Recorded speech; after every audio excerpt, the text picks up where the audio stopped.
Let's bring it on today with some paleo power. Now, so many people love stuffed peppers, and what's not to love, especially if you're using organic peppers? They can be sweet and crisp and so good for you. But you've got to avoid the rice and things like that that are adding up those wasted carbs.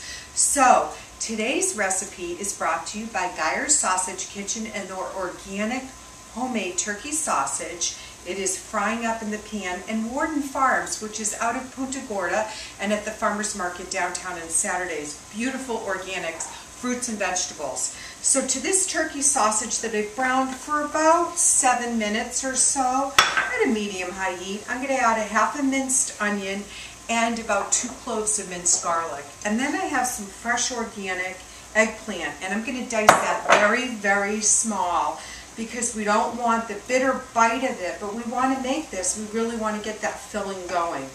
So this is looking really good. The eggplant is only going to take about 2 or 3 minutes. We're going to salt and pepper. And by all means, if you want to add in some fresh oregano, you know, the same thing with your dried seasonings. Make sure that they're as fresh as they can be.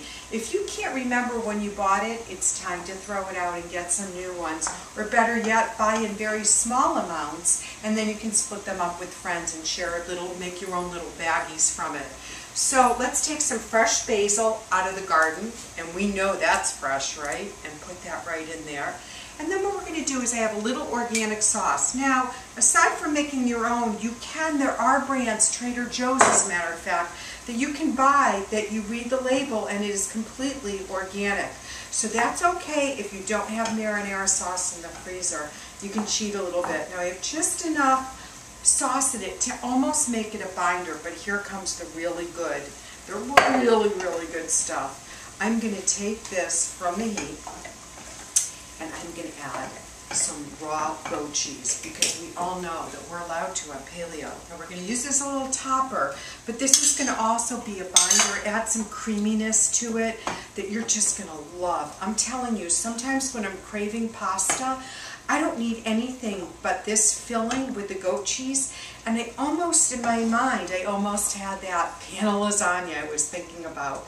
So this is going to all come together. Now let's really get started. Let's start filling the peppers. Because these peppers, the cubanello peppers, are fairly small, you don't have to pre-cook them. You don't have to pre-saute them. Just fill the stuffing. And I want them a little bit crisp. They're going to cook pretty quickly, and they have just a sweet bite to them, but this sausage has a little something to it. And if you wanted to make it even spicier, you could just add some crushed red pepper. You can see it's really easy, and you don't have to be too neat about this. Go ahead and be messy.